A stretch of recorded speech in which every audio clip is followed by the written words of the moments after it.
इच्छाधारी सांप।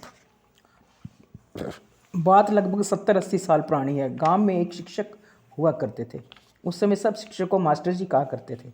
मास्टर दीनानाथ भी बहुत सरल और दयालु प्रवृत्ति के थे। वे अपने बच्चों से बहुत प्यार करते थे। वे स्कूल भी केवल 5वीं कक्षा तक था। उनके पास गांव के गरीब विद्यार्थी शिक्षा लेने आते थे। मास्टर जी सभी बच्चों को बड़ी मेहनत और प्यार से पढ़ाते थे और जिन बच्चों के माता पिता फीस देने में असमर्थ होते वे उनकी फ़ीस भर दिया करते थे। कापियाँ, तख्ती और स्लेट भी दे देते थे। गरीब बच्चे कक्षा में उत्तीर्ण हो जाते थे उनको उन बच्चों की पुरानी किताबें और दिलवा दिया करते थे। सभी मास्टर जी की बहुत इज्जत करते थे। एक बार उनके पास एक बच्चा पढ़ने के लिए आया। बच्चे ने अपना नाम मोहन बताया। मास्टर जी ने उससे उसके माता पिता के बारे में पूछा। वे कहने लगा कि मेरे माता पिता नहीं हैं, मैं अनाथ हूँ। मास्टर दीनानाथ ने पूछा कि तू रहता कहाँ है? वो कहने लगा साथ ही एक जंगल है, उस जंगल में छोटी सी झोंपड़ी बनाकर रहता हूँ।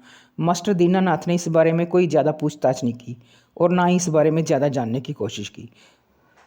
उनको तो ये था कि मोहन एक गरीब विद्यार्थी है, वे भी इन बच्चों के साथ पढ़कर अक्षर ज्ञान प्राप्त कर लेगा। समय आने पर वे उसकी फ़ीस भी भर दिया करते थे और मोहन को अपने खाने में से कुछ खाना भी दे दिया करते थे। मोहन और बच्चों के साथ इतना घुलता मिलता नहीं था, ना ही वे और बच्चों की तरह बच्चों के साथ खेलता था। इस तरह समय अपनी गति से चल रहा था। एक दिन एक सपेरा उधर से निकला और मास्टर दीनानाथ को कहने लगा कि वो बच्चा कौन है। सपेरे का इशारा मोहन की तरफ था। मास्टर दीनानाथ कहने लगे कि ये एक अनाथ बच्चा है, इसके माता पिता नहीं है।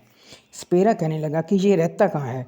मास्टर जी ने कहा कि साथ के जंगल में झोंपड़ी बनाकर अकेला रहता है।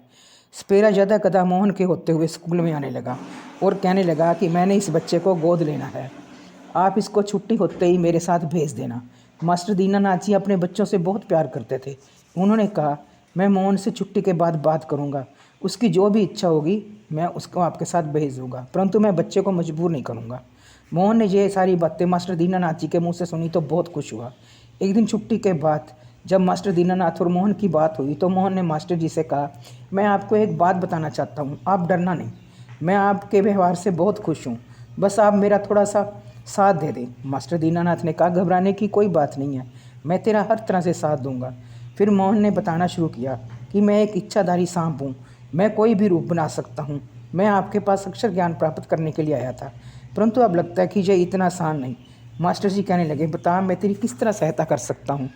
मोहन कहने लगा सपेरे को मेरा ठिकाना पता लग गया तो वो मेरे को मारकर मेरी सर्व मनी निकाल लेगा, आप मेरी सहायता कर सकते हैं। मास्टर जी ने पूछा कैसे? मोहन ने कहा कि मैं सर्प का बहुत छोटा रूप बना लेता हूँ, आप मुझे किताब में डालकर छुपा लें और किताब में डालकर घर ले जाया करें और किताब में डालकर स्कूल ले आया करो। मास्टर जी ने इस तरह ही किया। धीरे धीरे सपेरा जब भी स्कूल आता मास्टर जी कहते मोहन पढ़ने से हट गया और मुझे उसके ठिकाने का पता नहीं। अब सपेरा भी इस बात को भूल गया। लगभग एक सप्ताह के बाद एक दिन मोहन जी को इच्छाधारी सांप ने कहा मास्टर जी मैं आपसे बहुत खुश हूँ, आप रात के समय मेरे साथ जंगल में चलो, जहाँ मैं अपना सिर 3 बार पटकूँगा वह खजाना भरा है, आप उस खजाने में से एक बार में जितना भी उठा सकते हो लेकर आ जाना, परंतु इसके बाद आप कभी भी उस ठिकाने पर मत आना, नहीं तो मैं आपकी कोई सहायता नहीं कर सकूँगा। दीनानाथ ने उसी तरह किया। किसी ने ठीक ही कहा है, भगवान उसकी सहायता करता है जो गरीब और असहाय की सहायता करता है, चाहे वो इच्छाधारी सांप की तरफ से की गई सहायता ही क्यों ना हो। आपको ये कहानी कैसी लगी?